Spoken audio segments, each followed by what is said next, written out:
Zita, a beautiful 25-years-old black girl, was been treated badly and neglected since she was involved in an auto crash that crippled her for life.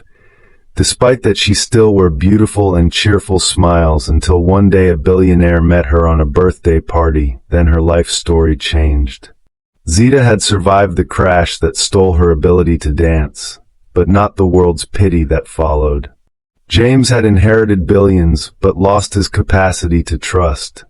In a well-lit community center, sharing confessions by emergency lighting, two souls who'd given up on love discovered that sometimes the heart's greatest treasures are found in the most unexpected places. Hey, listener, it's an honor to have you here. Please hit the subscribe button to show support for this channel, and if you can, tell me in the comments where you are watching or listening from. Now relax and enjoy the story. The wheelchair's rubber tires whispered against the polished concrete floor of the community center as Zita Williams navigated between folding chairs and streamers hanging like forgotten promises. Her hands moved with practiced grace, adjusting the colorful balloons that had begun to droop in the afternoon heat. Despite the sweat beading on her rich brown skin, her smile never wavered, the same radiant expression that had become her armor against a world that looked everywhere except her eyes. "Zita, honey, you don't need to do all that," called Mrs. Patterson, the center's director, her voice carrying that particular tone of pity wrapped in kindness that Zita had learned to recognize. "The volunteers can handle the decorating." "I like helping," Zita replied, her voice warm as summer honey, though her fingers tightened slightly on the balloon ribbon. 3 years since the crash, and people still spoke to her like she was made of glass instead of flesh and dreams. She'd stopped correcting them, and stopped insisting she was capable. It was easier to smile and let them think what they needed to think. The accident had stolen more than her ability to walk. It had stolen her right to be seen as whole. She positioned her chair near the gift table, straightening packages with meticulous care. Her reflection caught in the center's windows, 25 years old, beautiful despite what the world tried to tell her, wearing a yellow sundress that complemented her dark skin and a smile that could light up rooms. But she saw what others saw first, the chair, the thing that made her different, less than pitted.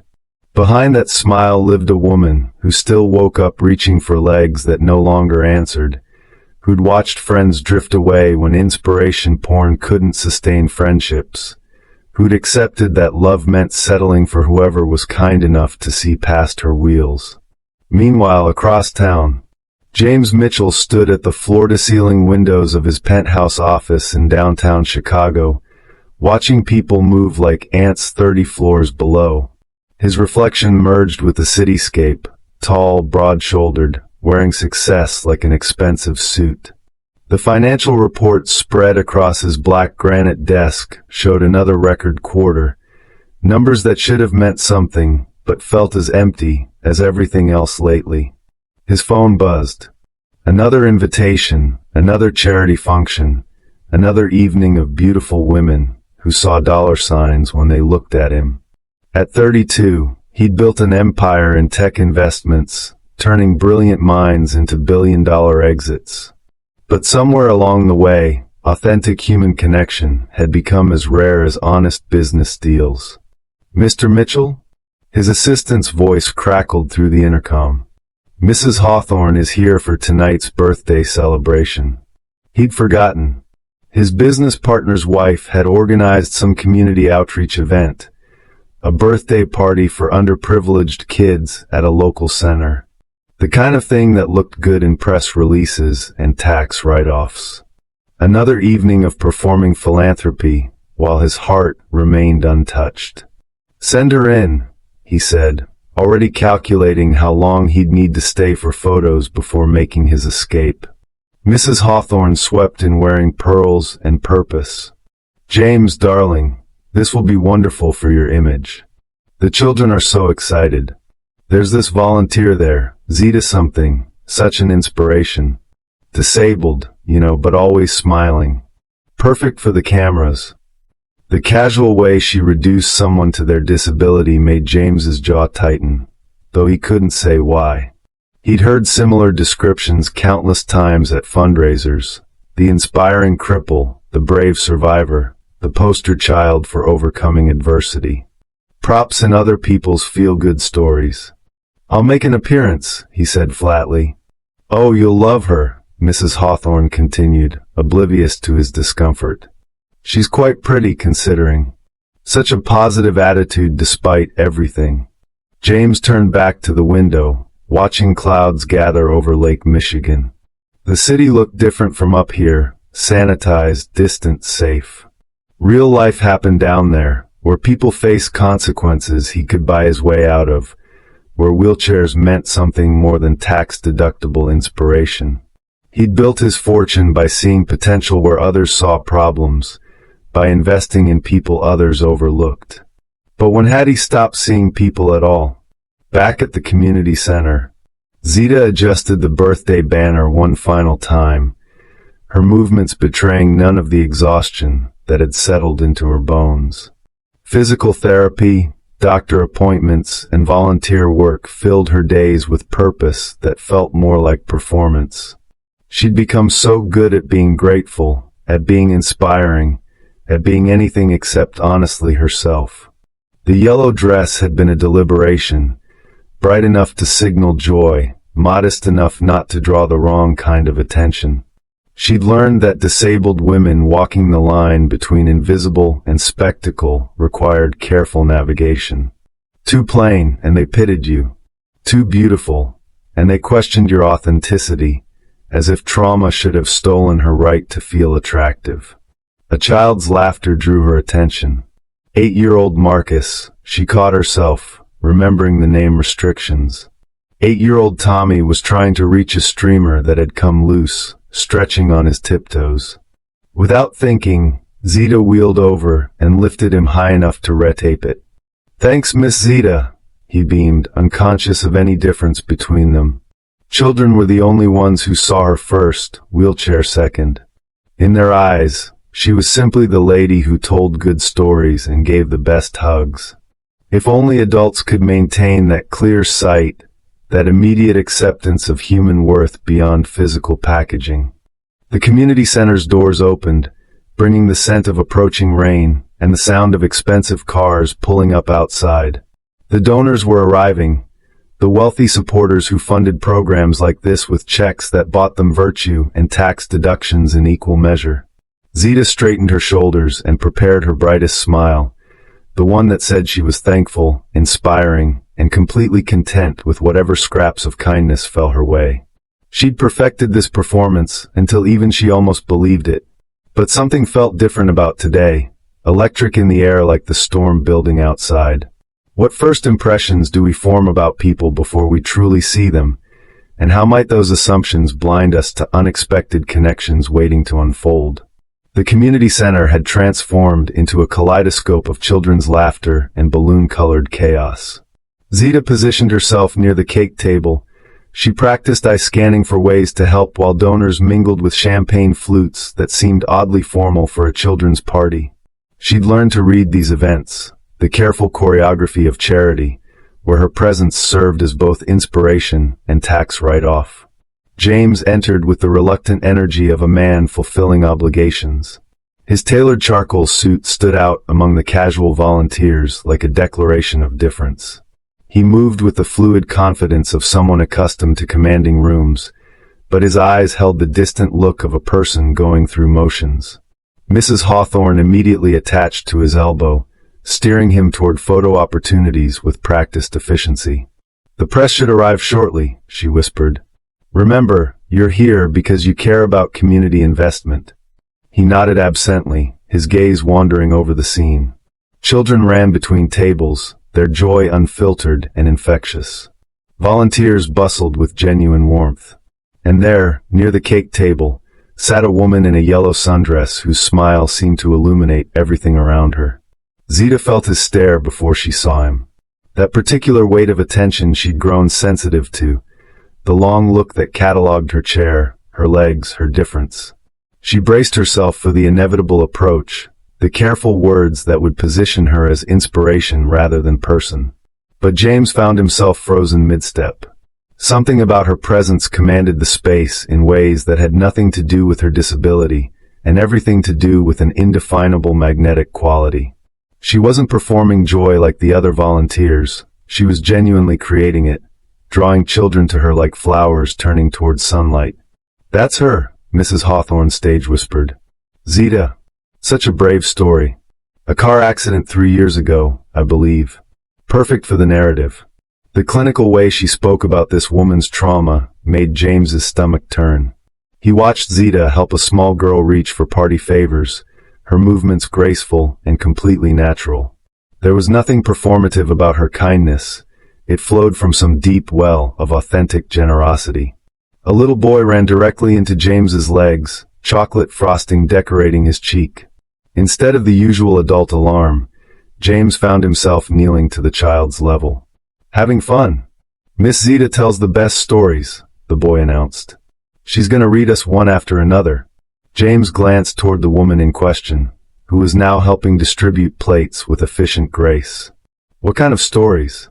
"Adventure ones, where people go on quests and find treasure, and nobody stays sad forever." Something in that innocent description hit James unexpectedly hard. Nobody stays sad forever. When had he started believing the opposite? The cake ceremony began, and James positioned himself where he could observe without being obvious. Zita had been chosen to help with the candles, her chair bringing her to perfect height for the task. As she leaned forward to light each one, her face glowed in the small flames, and James found himself studying the genuine concentration in her expression. "Make a wish, everyone," she called out, her voice carrying that same warmth he'd noticed earlier. The children squeezed their eyes shut with the fierce determination of those who still believed wishes could reshape reality. But James found himself looking at Zita instead, wondering what someone who appeared to have lost so much would wish for.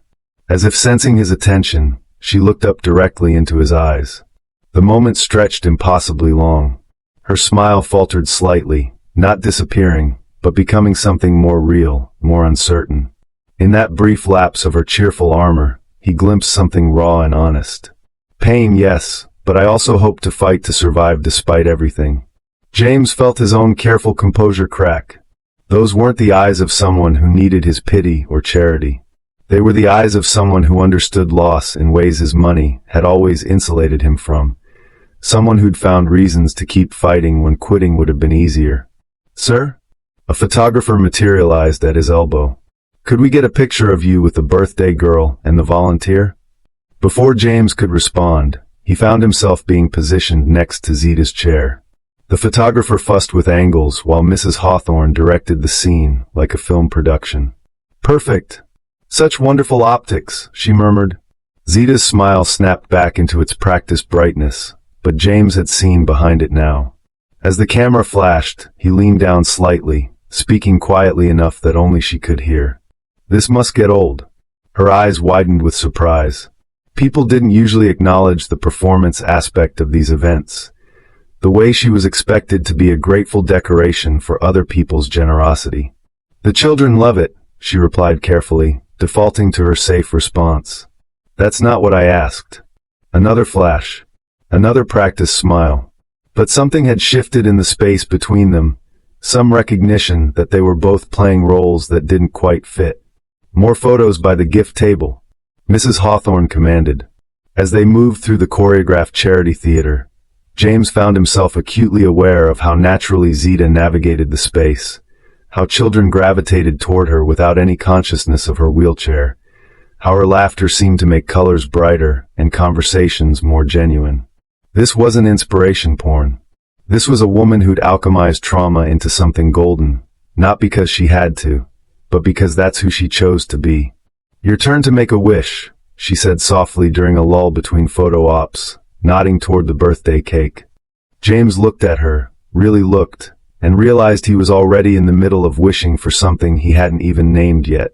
Something that had everything to do with the woman beside him, and nothing to do with the cameras capturing their manufactured moment. The storm outside chose that instant to announce itself with a rumble of thunder that seemed to echo the unexpected tremor in his chest. The first drops of rain began drumming against the community center's windows as the formal photo session concluded. James stepped away from Zita's wheelchair with the practiced ease of someone retreating from emotional proximity. The moment between them, that crack in both their carefully constructed facades, felt dangerous in the bright fluorescent aftermath. "Wonderful shots," Mrs. Hawthorne declared, reviewing the photographer's digital display. "These will be perfect for the Foundation's annual report. James, you look wonderfully compassionate." The word compassionate landed like a slap. James watched Zita wheel herself toward the story corner, where children were already gathering in anticipation, their faces bright with expectation.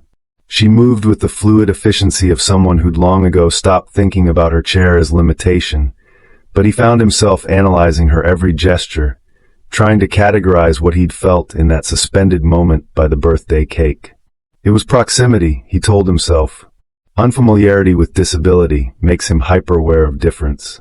Nothing more than the novelty of encountering someone outside his usual social circle. The tightness in his chest when she'd looked directly at him was simply discomfort at being seen so clearly by someone he was supposed to be helping, not the other way around. "I should go," he announced abruptly, already reaching for his phone to summon his driver. Mrs. Hawthorne blinked in surprise. "But the story reading. I fulfilled my obligations here."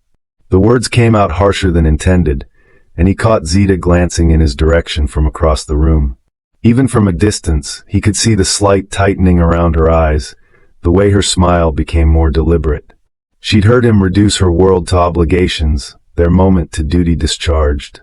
Zita arranged herself at the front of the children's circle, opening a worn picture book with hands that betrayed none of the tremor she felt inside. The billionaire, she'd caught his name whispered in reverential tones throughout the afternoon, was leaving. Of course he was leaving.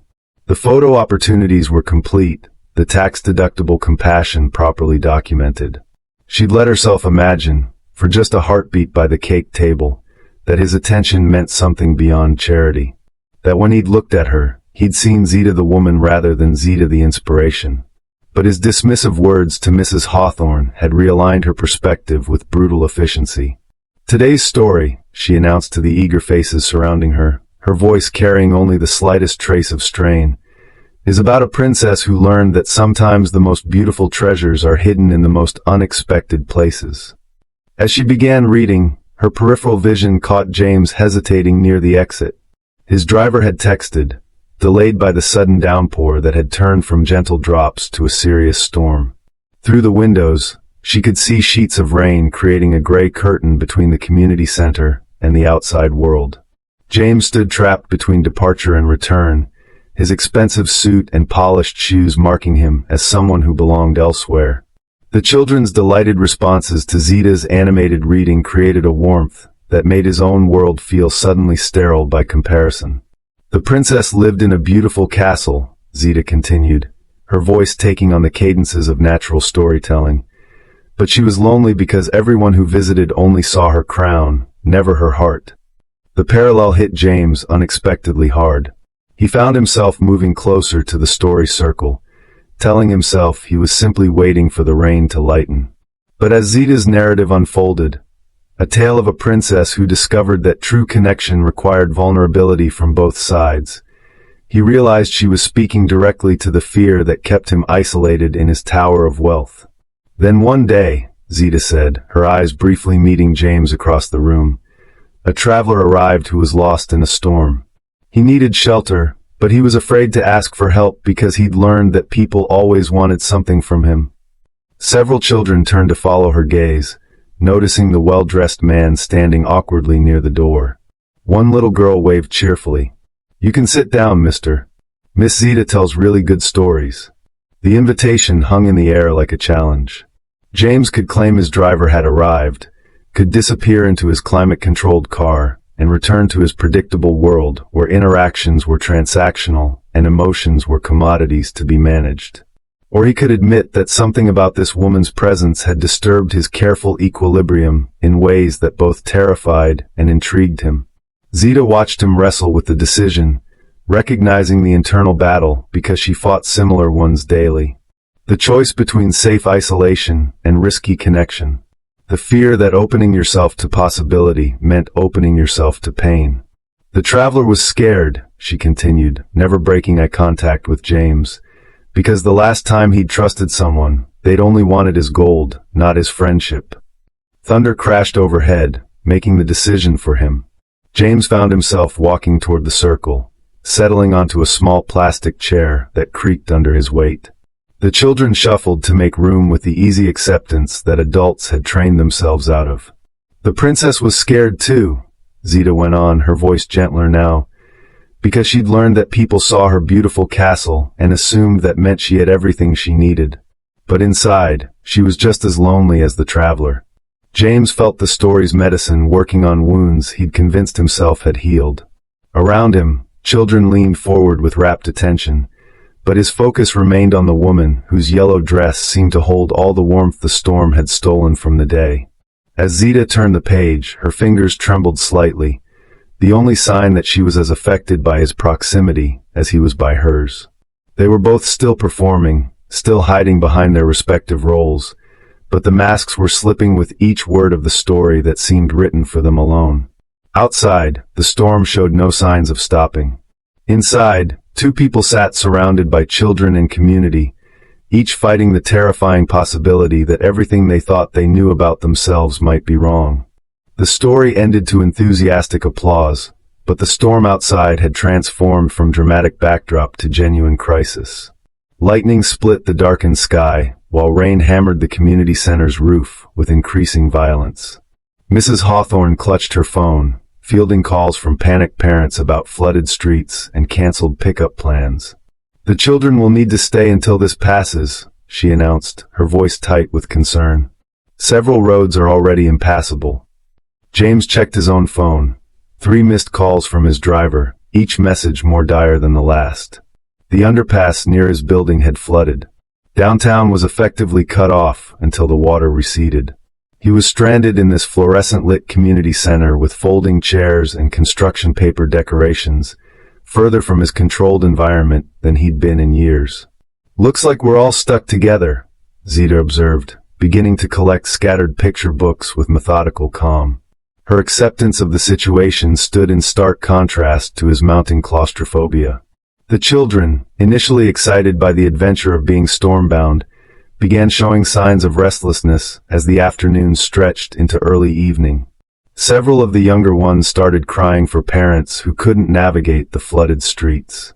The cheerful party atmosphere dissolved into something more intimate and raw, people stripped of their usual routines, forced to simply be present with each other. James found himself oddly useful in this crisis.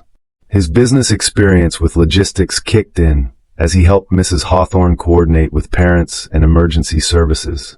But it was Zita who truly managed the emotional landscape, creating impromptu games and quiet activities that kept the children calm without dismissing their legitimate fears. "You're good at this," he said, settling beside her as she helped a small boy construct a paper airplane. The plastic chair groaned under his weight, a reminder of how little this space was designed for someone of his usual circumstances. "Practice," she replied simply, not looking up from her careful folding. "Hospitals have a lot of waiting time. You learn to make the best of being stuck." The casual reference to her accident hung between them. James realized how little he actually knew about her experience beyond the sanitized version Mrs. Hawthorne had provided. The inspiring disabled volunteer, always smiling despite her challenges. But sitting beside her now, watching her steady hands create something perfect from ordinary paper, he sensed depths that his previous assumptions had completely missed. "How long were you hospitalized?" The question escaped before he could censor it. Zita's hands stilled momentarily. People rarely asked about the actual experience. They preferred the abbreviated version that jumped straight to inspiration and overcame adversity. 6 months initially, she said, launching the completed airplane into the room where it soared gracefully before landing near the birthday cake table. Then off and on for another year. Physical therapy, complications, learning to navigate the world differently. That must have been. He struggled for words that wouldn't sound like greeting card sympathy. "Terrifying," she finished for him. "Some days still are." Her honesty was startling. The cheerful volunteer facade had been replaced by something more complex and real. James found himself leaning closer, drawn by the rare experience of unfiltered truth in conversation. "What's the scariest part now?" he asked. She looked at him then, really looked, as if assessing whether he could handle an authentic answer. Something in his expression must have convinced her, because when she spoke, her voice held none of its usual careful cheer. "Being seen as inspiration instead of a person. Having people assume my story is about overcoming, when most days it's just about continuing." She picked up another piece of paper, began folding with increased intensity. "And loneliness. Everyone thinks I'm so positive, so grateful for any kindness, that they don't imagine I might want real connection instead of pity disguised as friendship." The admission settled between them like a bridge neither had expected to build. James felt the weight of his own isolation in her words. Different circumstances, same essential human hunger for authentic recognition. "I understand loneliness," he said quietly. "Maybe not your kind, but the version where everyone wants something from you and nobody sees past what you represent to them." Thunder crashed overhead, and several children huddled closer to the adults. The storm had created an intimate cocoon, stripping away the formal boundaries that had defined their earlier interaction. In the gray light filtering through rain-streaked windows, they were just two people sharing truths they rarely spoke aloud. "Money must make everything easier, though," Zita said, not accusingly but with genuine curiosity. "It solves practical problems," James agreed. "But it also creates them. Every relationship becomes transactional. Every kindness feels calculated. After a while, you start to wonder if anyone would choose your company if you couldn't pay for dinner." "At least people choose your company," Zita replied. "Even if it's for the wrong reasons. Most people just avoid me. Like disability might be contagious, or like they don't know what to say, so they say nothing." They sat in comfortable silence, watching the children who had adapted to their circumstances with the resilience adults envied but rarely possessed. The storm continued its assault on the building, but inside their small circle of shared honesty, something warmer was growing. "I'm glad I stayed," James said suddenly. "Even though we're stuck. Because we're stuck." He gestured around the community center, at the controlled chaos of children and volunteers, making the best of unexpected circumstances. "When's the last time I was somewhere I couldn't leave? Had to actually be present instead of planning my exit?" Zita smiled, not her practiced volunteer smile, but something smaller and more genuine. "There's something to be said for having choices taken away sometimes. Makes you notice things you might otherwise miss." Outside, the storm showed no signs of abating. Inside, two people who had spent years protecting themselves from authentic connection found themselves in the unprecedented position of having nowhere to hide. As evening deepened and the storm refused to relent, the community center took on the quality of a ship riding out rough seas. Emergency lighting cast everything in softer tones, and the remaining volunteers had settled into quiet activities with the children who still couldn't be collected. James found himself genuinely helpful for the first time in memory, not writing checks or making appearances, but actually present in the messy reality of other people's lives. He and Zita had gravitated toward each other with the natural magnetism of two people discovering unexpected compatibility. They sat in the story corner, ostensibly supervising the children who had created an elaborate fort from overturned tables and party decorations, but their conversation had drifted into deeper waters. "You mentioned hospitals," James said carefully, folding and unfolding a paper napkin with nervous energy. "The accident, was it recent when you started volunteering here?" Zita's hands stilled in her lap. She'd grown accustomed to deflecting personal questions, redirecting conversations toward safer topics. But something about the enforced intimacy of their situation, the way he'd genuinely listened to her earlier admissions, made honesty feel possible. "I started coming here during recovery," she said slowly. "About 2 years ago. I was in a bad place mentally. The physical healing was progressing, but I was drowning in self-pity and rage." She paused, watching the children play in their blanket fort, their laughter a counterpoint to the storm's violence outside. "My therapist suggested volunteer work. I thought it was patronizing, the idea that helping others would magically cure my depression. but I was desperate enough to try anything. James waited, sensing there was more. His own experience with therapy after his parents' death had taught him the value of patient listening. The first day I came here, there was a little girl, couldn't have been more than 5, who ran right up to my chair like it was the most normal thing in the world. Asked if I wanted to color with her. Not because she felt sorry for me, or because some adult told her to be nice to the disabled lady. Just because she wanted company. Zita's voice grew softer, remembering. I cried in the bathroom afterward. I realized I'd forgotten what it felt like to be chosen simply for who I was, not because someone needed to feel good about themselves by helping the tragic crippled girl. The harsh words landed like physical blows. James flinched at her raw assessment of how others saw her, recognizing his own initial assumptions in her description. Is that what you thought I was doing today? He asked quietly. She met his eyes directly. Honestly? Yes. First, rich businessman fulfilling his charitable obligations, getting photos with the inspiring disabled volunteer. Mrs. Hawthorne certainly positioned it that way.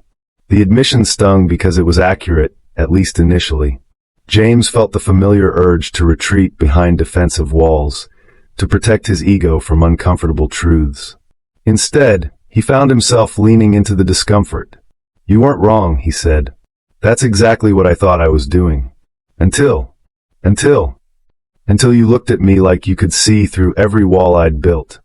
He laughed, but without humor. I've spent years perfecting the art of being untouchable. Money makes an excellent moat. But something about you cuts right through all that. Zita studied his face, noting the tension around his eyes, the way his expensive clothes seemed like armor rather than fashion. What are you protecting yourself from? The question hung in the air between them, challenging in its simplicity. James found himself remembering another storm, another moment when his carefully constructed world had shattered. My parents died when I was 19, he said suddenly. Car accident, just like yours. But they didn't survive. The parallel hit Zita like a physical blow. She'd been so focused on her own loss, the life she'd planned before the crash, that she hadn't considered how her story might resonate with someone else's trauma. They were coming to pick me up from college, James continued, his voice hollow with old pain. I'd called them homesick and overwhelmed freshman year. They drove through a snowstorm to get me, and a drunk driver ran a red light 3 blocks from campus. James. Zita's voice was soft with understanding. I inherited everything overnight. Their business, their investments, their expectations for my future. I was 19 years old, and suddenly responsible for more money than I could comprehend. Everyone around me changed, friends, extended family, professors. Suddenly I wasn't just James anymore. I was James Mitchell, the heir, the opportunity, the solution to other people's problems. He looked directly at her, his carefully maintained composure cracking. I learned to use the money as a shield. If people were going to want something from me anyway, at least I could control what they got. But somewhere along the way, I forgot how to let anyone close enough to want me instead of what I could provide. The confession hung between them, raw and vulnerable. Zita felt her own walls trembling in response to his honesty. 2 people damaged by car crashes in completely different ways, each learning to survive by building elaborate defenses against further injury. The guilt never goes away, does it? She said softly. Wondering why you survived when they didn't. Feeling like you have to earn the right to keep living. James's sharp intake of breath told her she'd touched something essential. How did you know? Because I wake up every morning wondering why I'm still here when the driver of the other car didn't make it. A 22-year-old kid texting his girlfriend. Sometimes I think the volunteer work, the constant smiling, the gratitude performance, it's all just penance for being the one who lived. The storm outside seemed to pause, as if the universe was holding its breath around their shared revelations. In the soft emergency lighting, surrounded by the innocent laughter of children who still believed in happy endings, 2 adults sat with the weight of survival and the terror of hope. Neither of them had expected to find someone who understood the specific gravity of their respective guilt, the way trauma could reshape not just bodies or bank accounts, but the fundamental architecture of the heart. The storm's fury had settled into a steady rhythm, no longer threatening but simply present, like a natural boundary between the world outside and the intimate space they'd created within the community center. Most of the children had been collected by brave parents navigating the flooded streets, leaving only a handful who dozed peacefully in the makeshift fort. Mrs. Hawthorne had retreated to the office, coordinating with the last few families, her earlier social orchestration replaced by genuine concern. James and Zita found themselves alone in a way that felt both accidental and inevitable. The harsh fluorescent lights had been dimmed in favor of softer emergency lighting, casting everything in warm, forgiving tones. The confession of their parallel traumas had created a new intimacy between them, as if sharing their deepest wounds had somehow made them safer with each other. "I haven't talked about my parents' accident in years," James said, his voice barely above a whisper. "Not the real story. People know the facts: tragic loss, inherited fortune, self-made success. But the guilt, the way it shaped everything that came after, I've never told anyone that." Zita reached out instinctively, her fingers briefly touching his wrist before she caught herself and pulled back. "I'm sorry. I have this habit of touching people when they're hurting. Force of habit from working with kids. Don't apologize." James turned his palm upward, an invitation. "I can't remember the last time someone touched me without wanting something." She hesitated, then placed her hand in his. The simple contact sent warmth spiraling through both of them. Not romantic exactly, but deeply human. Connection without agenda, comfort without calculation. "Your hands are warm," he said with wonder, as if he'd forgotten that simple human warmth existed. "Yours are freezing," she replied, automatically covering his hand with both of hers. "Do you ever relax? Like actually let your guard down?" James laughed, a sound with more genuine humor than she'd heard from him all day. "I have a penthouse with every luxury imaginable. Heated floors, climate control, a view of the entire city. But I don't think I've felt truly warm in years." "That's the saddest thing I've ever heard," Zita said, but without pity. Just honest recognition of how isolation could masquerade as success. They sat holding hands in the dim light, watching the sleeping children, and James felt something unfamiliar settling in his chest. Peace, maybe. Or simply the novel experience of being present without planning his escape. "Tell me about before," he said suddenly. "Before the accident. What were you going to be?" Zita's smile turned bittersweet. "A dancer. I was in my final year at Northwestern, majoring in performance studies. I had an audition lined up with a contemporary company in New York the week after graduation." "You were driving to the audition?" "From it, actually. I'd nailed it, could feel it in my bones. I was so excited I called my mom from the parking lot, then texted 3 friends while I was driving home." Her voice caught slightly. "The last text I sent was a bunch of celebration emojis." 2 minutes later, the truck ran the red light. James squeezed her hands gently. "Do you miss it? Dancing? Every single day."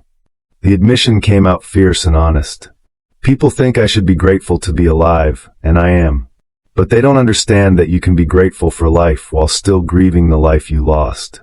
No one wants to hear that the inspiring disabled woman sometimes lies in bed, crying about the career that died with her legs."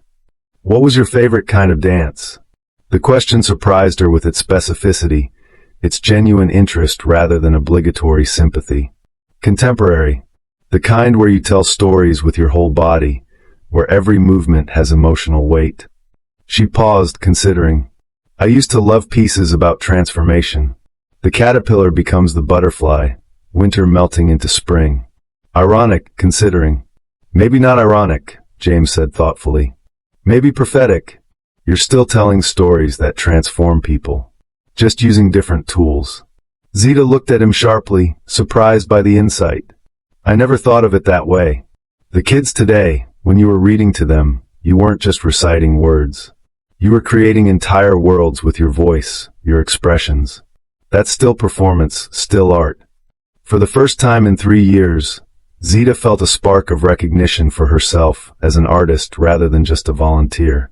James saw something in her that she'd lost the ability to see, not the dancer she'd been, but the creator she still was.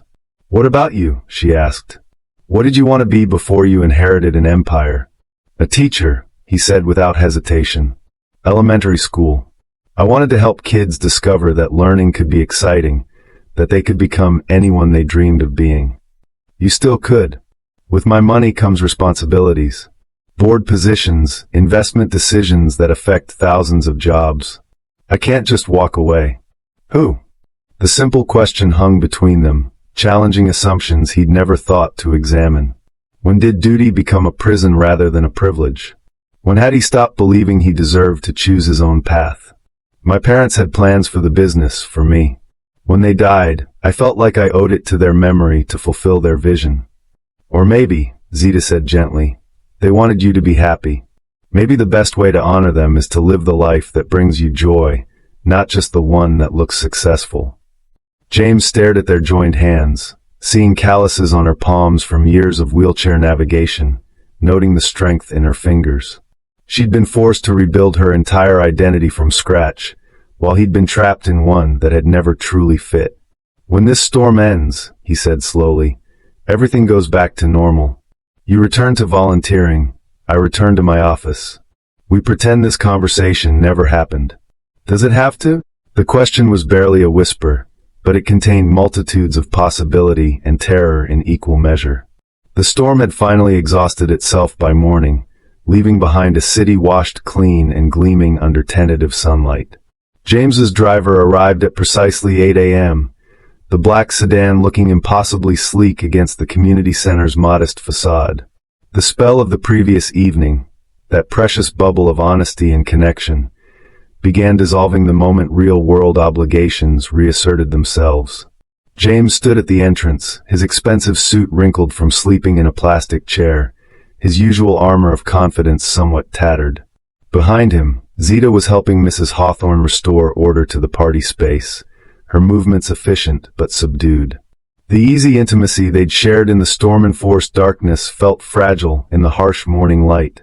Mr. Mitchell? His driver approached with barely concealed relief. I have your change of clothes in the car, and your assistant has rescheduled your morning meetings. The board expects you at 10. Reality crashed over James like cold water.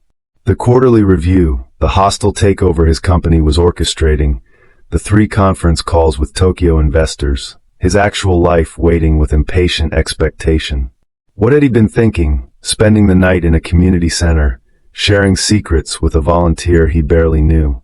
Thank you, William, he said, his voice already shifting back to its usual authoritative tone. We should go. But as he turned toward the car, he caught sight of Zita folding chairs with methodical precision, and something in his chest pulled tight. The woman who had seen through his walls, who had understood his guilt and loneliness in ways no one ever had. She was about to become just a memory, a strange interlude in his carefully regulated existence. James? Zita's voice was tentative, uncertain. She'd wheeled closer but maintained careful distance, as if sensing his retreat. Thank you. For last night. For listening. The formal politeness felt like a slap after the raw honesty they'd shared. She was giving him an easy exit, packaging their connection into something manageable and dismissible. Just a nice conversation during an unusual circumstance. Nothing more. Of course, he replied, the words tasting like ash. It was educational. Educational. The word hung in the air like a betrayal. Zita's face went carefully blank, her professional volunteer smile sliding back into place with practiced ease. She'd heard that tone before, the subtle condescension of donors who viewed her world as a learning experience rather than actual life. I'm glad I could provide some insight into how the other half lives, she said, her voice crystalline with politeness that barely concealed the hurt underneath. James recognized his mistake immediately, but pride and panic made him double down rather than apologize. I didn't mean. No, you were very clear. Zita's composure was flawless, honed by years of maintaining dignity in the face of casual cruelty. Thank you for the generous donation to our program. I'm sure the children will benefit greatly from your foundation's continued support. She was dismissing him as smoothly as any corporate executive, reducing their night of shared vulnerability to a tax-deductible transaction. It should have been a relief, a clean break that allowed them both to return to their separate worlds without complications. Instead, it felt like the worst kind of loss. Mrs. Hawthorne materialized beside them, her social radar finely tuned to awkward moments that might threaten future donations. "Mr. Mitchell, what a wonderful night we had. The photos turned out beautifully, perfect for our next fundraising campaign. Zita was such a wonderful prop for showcasing our work." Prop. The word hit Zita like a physical blow, though her expression never wavered. Years of this treatment had taught her to absorb such casual dehumanization without visible reaction. But hearing it in front of James, after she'd allowed herself to believe he saw her differently, felt like being stripped naked in public. "I'm sure the board will be very pleased with the publicity," James found himself saying, his voice hollow. He was retreating into the familiar safety of business speak, using corporate language to create distance from emotions he couldn't process. "Absolutely. And Zita's story is so inspiring. Our donors love supporting someone who's overcome so much adversity. She's really become the face of our resilience programs." Each word from Mrs. Hawthorne's mouth felt like another nail in the coffin of whatever fragile thing had grown between them. Zita was being reduced to a symbol again, her humanity subsumed into someone else's narrative of charitable good works. And James was standing there letting it happen, his silence a form of complicity. "I should let you get back to your real life," Zita said quietly, the phrase real life carrying unmistakable emphasis. As if their connection had been fantasy, as if her world was somehow less authentic than his boardrooms and quarterly reports. "Yes," James agreed, the single word falling between them like a door slamming shut. "Real life." He turned toward the waiting car, each step feeling like a betrayal of something precious and irreplaceable. But his phone was already buzzing with urgent messages, his assistant's texts growing increasingly frantic about the delayed morning schedule. This was who he was, a man who lived by calendar alerts and profit margins, not someone who could afford to chase impossible connections with women who challenged everything he thought he knew about himself. As the sedan pulled away from the community center, James caught a glimpse of Zita in the side mirror. She sat perfectly still in her wheelchair, surrounded by the detritus of the party they'd shared, her yellow dress bright against the gray morning. She looked small and alone and unutterably brave, and James felt something crack open in his chest that no amount of money or success would ever be able to repair. By the time he reached his office tower, he'd almost convinced himself that walking away was the kindest thing he could do. After all, what did a billionaire have to offer someone whose strength came from surviving loss rather than accumulating wealth? "Everything," whispered a voice he tried desperately not to hear. "You had everything to offer, and you threw it away for a quarterly report." 3 days passed like a slow hemorrhage of regret. James sat in his corner office, staring at quarterly reports that might as well have been written in a foreign language. The numbers that usually commanded his complete attention seemed meaningless, flat symbols on screens that failed to capture his focus for more than minutes at a time. Every conversation felt hollow, every business decision mechanical. His assistant had noticed. "Sir, the Tokyo investors are waiting for your call back. They've been holding it for 20 minutes. Reschedule," James said without looking up from the window where Chicago sprawled beneath him in organized grids of ambition and commerce. Somewhere in that maze of streets was a community center where a woman in a yellow dress told stories that transformed ordinary moments into magic. "Sir, this is the third time.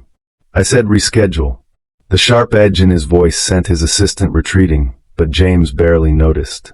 He'd replayed their final conversation hundreds of times, searching for the moment when everything had cracked apart. Educational. The word haunted him like an accusation. He'd reduced the most honest night of his adult life to a learning experience, packaged Zita's vulnerability into something safely academic. His phone buzzed with another urgent message, another crisis requiring his immediate attention. The hostile takeover was moving forward, board meetings demanded his presence, shareholders expected results. This was his reality, a world of calculated moves and profitable outcomes where emotions were liabilities to be managed rather than truths to be honored. But when he closed his eyes, he saw Zita's face in that final moment. The way her professional mask had slipped just enough to reveal the hurt underneath before she'd smoothed it away with practiced grace. He'd stood there like a coward, letting Mrs. Hawthorne reduce her to a prop while he hid behind corporate speak and strategic retreat. Meanwhile, across the city, Zita sat in her small apartment, staring at a rejection letter from the Arts Council. Her application for funding to develop an adaptive storytelling program had been denied. Not enough community impact, insufficient demonstration of need. The same form letter she'd received a dozen times, polite and impersonal and devastating in its casual dismissal of her dreams. She'd been existing in a strange emotional limbo since the storm, going through the motions of her volunteer work while replaying every moment of her conversation with James. The connection she'd felt had been so real, so immediate, that his retreat felt like a physical wound. But she'd survived worse betrayals, learned to protect herself from hope that proved unfounded. The storytelling program had been her secret project for months, a way to combine her performance background with her current reality, creating therapeutic narrative experiences for children facing trauma.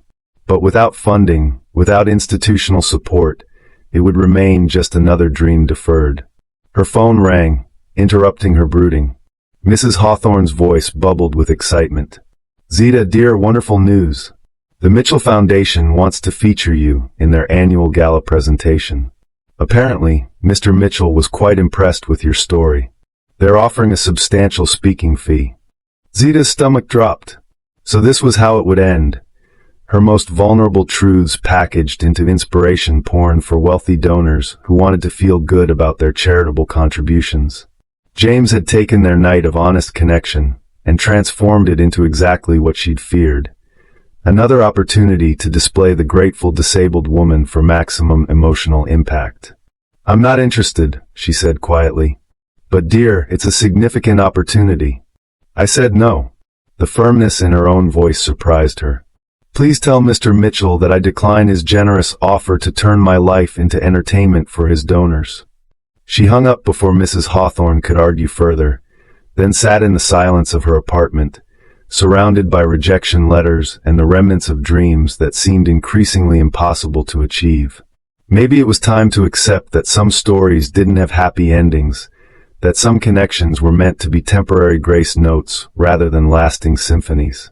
Back in the tower, James stared at the message from Mrs. Hawthorne with growing horror. Somehow his casual mention to his foundation director about meeting an impressive volunteer had been translated into a speaking engagement offer. The thought of Zita standing before a room of donors, sharing her story for their benefit and his reputation, made him physically sick. This was exactly what she'd feared, what she described with such painful clarity. The reduction of her humanity to inspiration currency, her trauma transformed into feel-good content for people who would applaud politely, then return to their insulated lives. And he'd made it happen through his own corporate thoughtlessness. His foundation director knocked and entered without waiting for permission. "James, we need to discuss the gala program. The volunteer story angle is perfect, very moving, great optics. We could build the entire evening around overcoming adversity themes." "Cancel it." "I'm sorry." "Cancel the speaking engagement." "All of it." "But the board is already approved." "I don't care what the board approved." James stood, pacing to the window where the city spread below him like a map of missed opportunities. "We're not doing it. James, this kind of human interest story drives donations. People connect with individual narratives more than abstract statistics." I said no. He turned, and something in his expression made his director step backward. "And if anyone from this foundation contacts that woman again without her explicit request, they'll be looking for new employment. Is that clear?" After his director left, James stood alone in his office, finally understanding the choice before him. He could continue living in his tower of wealth and isolation, making profitable decisions and avoiding messy human complications.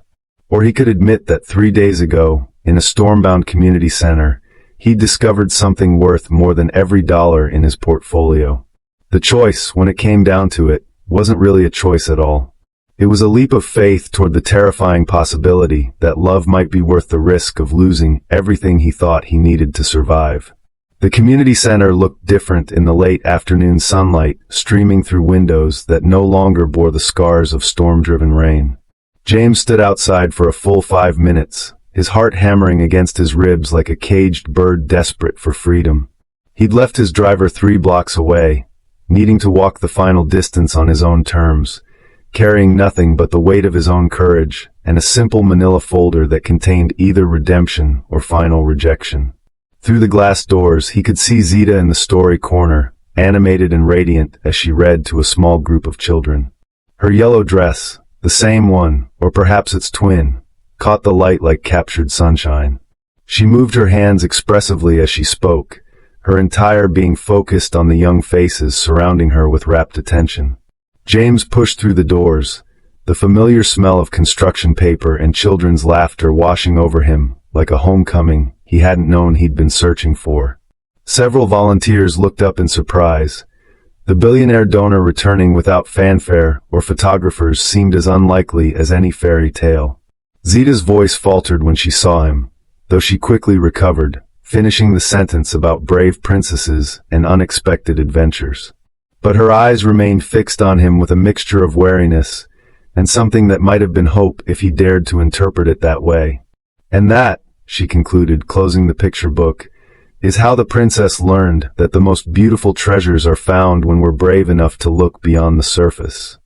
The children applauded and scattered to other activities, leaving Zita and James alone in the circle of small plastic chairs. She remained seated, her hands folded carefully in her lap, waiting for him to explain his presence in her world. "I came to apologize," he began, then stopped, realizing the inadequacy of words to bridge the chasm his cowardice had created. "No, that's not right. I came to tell you that I've been a fool. James, please, let me say this." He knelt beside her chair, bringing himself to her eye level, the expensive fabric of his suit crinkling against the community center's worn carpet. 3 days ago, you gave me the most honest conversation of my adult life. You trusted me with your pain and your dreams, and I responded by turning it into a business transaction in my head. Zita's expression softened slightly, but caution remained in her eyes. "Mrs. Hawthorne called about a speaking engagement, which I canceled the moment I learned about it." James's voice was fierce with self-recrimination. "My foundation director thought he was following up on my interest, but I never wanted that. The thought of you standing in front of donors, sharing your story for their entertainment and my reputation, it made me sick." He reached into his jacket, withdrawing the manila folder with hands that trembled slightly. "I brought you something. A proposal, but not the kind my world usually makes." Zita accepted the folder with curiosity, opening it to reveal official documents and funding authorizations. Her eyes widened as she read, disbelief replacing wariness. "This is approval for your storytelling program," she whispered. "Full funding for 3 years, equipment, staff support." She looked up at him with wonder. "How did you know about this?" "I never told you. I did research. Real research, not the sanitized version Mrs. Hawthorne provided. I learned about your degree, your dance background, your application to the Arts Council that was denied." James's voice grew stronger with each word. "I learned about a woman who's been trying to rebuild her dreams in a new form, who sees art as healing and stories as medicine." Tears gathered in Zita's eyes as she continued reading. "This is everything I applied for and more. But James, I can't accept charity." "It's not charity." He reached out, gently covering her hands where they held the documents. "It's an investment. In someone whose vision could change how we help children process trauma. In someone who sees possibilities where others see problems. But the foundation, your board. I will approve whatever I recommend, because I control the foundation." James's smile held a self-deprecating edge. "Turns out there are some advantages to being obscenely wealthy, even if I've been too stupid to use them properly." Zita stared at him, searching his face for the catch, the hidden agenda, the strings that always came attached to gifts from people like him. But she saw only sincerity and something deeper, a vulnerability that matched her own. "Why?" she asked simply. "Because 3 nights ago, you told me that nobody stays sad forever. Because you helped me remember that I wanted to be a teacher, that I believed in helping people discover they could become anyone they dreamed of being." James took a shaky breath. "Because when I'm with you, I remember who I was before I let fear and money build walls around my heart." He stood, then sat carefully in one of the small plastic chairs, making himself a permanent part of her circle rather than a visitor passing through. "I can't promise I won't make mistakes," he continued. "I've spent 13 years learning how to be untouchable, and unlearning that won't happen overnight. But I want to try, if you'll let me." Zita closed the folder, setting it aside as if it contained treasures too precious to handle carelessly. "What exactly are you asking for, James?" "A chance," he said simply. "To see if what happened between us during the storm was real. To find out if two people who've been broken in different ways might be able to help each other heal." She studied his face, noting the way he'd positioned himself as an equal rather than a benefactor, how he'd asked for permission rather than assuming entitlement. The man who'd fled to his corporate tower was still there, but so was the person who'd held her hands in the darkness and shared his deepest guilt. "The children love happy endings," she said finally, a smile beginning to bloom across her face like sunrise after the longest night. "So do I," James replied, reaching for her hand with the wonder of someone discovering that fairy tales might be real after all. "So do I." Outside, Chicago hummed with its eternal rhythms of ambition and possibility. Inside the community center, surrounded by construction paper decorations and the echo of children's laughter, two people who'd thought their stories were finished discovered they were actually just beginning. What unexpected treasures might we find when we're brave enough to look beyond the surface of our own assumptions about love, worth, and second chances?